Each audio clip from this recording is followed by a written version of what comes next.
कंवलजीत संधू मेरे साथ जुड़ गई हैं। देखिए, जिस देशव्यापी आंदोलन की बात यहाँ पर कंवलजीत कांग्रेस कर रही थी, वो कहीं ना कहीं सफल होते हुए नेता हिरासत में ले लिए गए हैं। उनसे मिलने प्रियंका गांधी पहुंच गई हैं। जी बिल्कुल, हम कांग्रेस दफ्तर के अंदर हैं, लेकिन यहाँ पे सन्नाटा पसरा हुआ है। एक्शन सारा तुगलक थाने में है।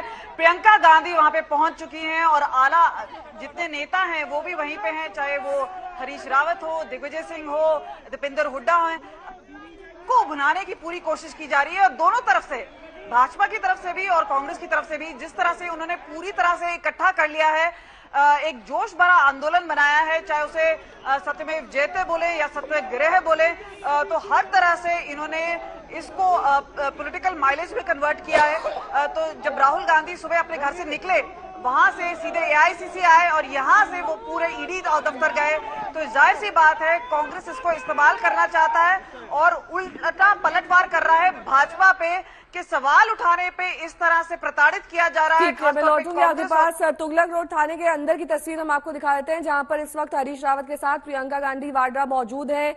वो उन नेताओं से मिलने पहुंची हैं जो हिरासत में लिए गए हैं। पीछे कुछ और कांग्रेसी नेता आप देख सकते हैं जो उनके साथ मौजूद हैं। पोस्टर बैनर पर सत्यमेव जयते लिखा हुआ है। Rahul Gandhi is equal to no fear, ये दो तरीके के पोस्टर के साथ तुगलक रोड थाने के भीतर प्रियंका गांधी, हरीश रावत और कुछ अन्य कांग्रेसी नेता इस वक्त मौजूद हैं।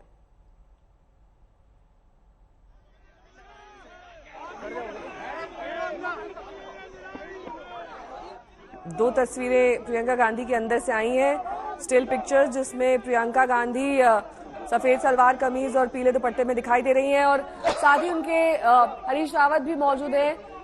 सुबह हरीश रावत भी उस प्रदर्शन में शामिल हुए थे जो राहुल गांधी के समर्थन में किया जा रहा था। कंवलजीत मेरी सहयोगी लगातार जुड़ी हुई है। कंवलजीत, देखिए, जाहिर तौर पर कांग्रेस नेता हिरासत में लिए गए हैं। उनको मालूम था कि अगर वो प्रदर्शन करेंगे तो इसी तरह की मुहिम उनके खिलाफ होगी। कहीं ना कहीं प्रियंका गांधी अब अंदर तो पहुंच गई हैं, मिलने दिया जाएगा उनको? देखिए, इससे पहले हमने देखा है कि वो मिल चुकी हैं पहले, लेकिन इस बार दिल्ली पुलिस का रवैया देखने वाला होगा। देखिए, पहले से ये घोषणा कर दी गई थी कि परमिशन नहीं दी गई है इस यात्रा के लिए, ये सत्याग्रह जो बता रहे थे कांग्रेस पार्टी। दूसरी ओर उन्होंने सुबह से ही डिटेंशन शुरू कर दिया। उसके बावजूद जब एआईसीसी में कुछ नेता पहुंचे और उसके बाद जब चलने लगे, जब शोर शराबा शुरू हुआ, उसके बाद उन्हें भी डिटेन कर लिया गया। अब दो थाने हैं, चाहे तुगलक थाना हो चाहे मंदिर मार्ग थाना हो, इन दोनों में ही जो कांग्रेस के वर्कर्स और नेता हैं वो वहां पर हैं। तो सोनिया गांधी क्योंकि बीमार हैं और वहां पे नहीं है, नहीं तो उनसे भी पूछताछ होनी थी, जो कि अब जून 23 को होगी।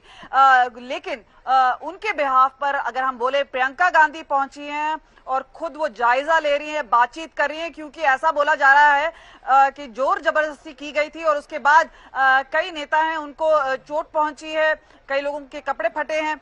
इस तरह से वो बोल रहे हैं कि एक जो मेजर है, एक टफ मेजर दिल्ली पुलिस ने लिया है और उन्होंने कहा है कि ये सही नहीं किया गया है, ये डेमोक्रेसी है, इसमें इजाजत होनी चाहिए, चाहे वो विरोध प्रदर्शन हो, चाहे वो इस तरह की सत्याग्रह जिसे कांग्रेस पार्टी कह रही है। फिलहाल दो तरफ अब ध्यान केंद्र किया जा रहा है। एक राहुल गांधी से जो पूछताछ ईडी के अफसर कर रहे हैं और दूसरी ओर जिस तरह से विरोध प्रदर्शन कांग्रेस के नेता कर रहे हैं और उस पर भी ध्यान केंद्रित किया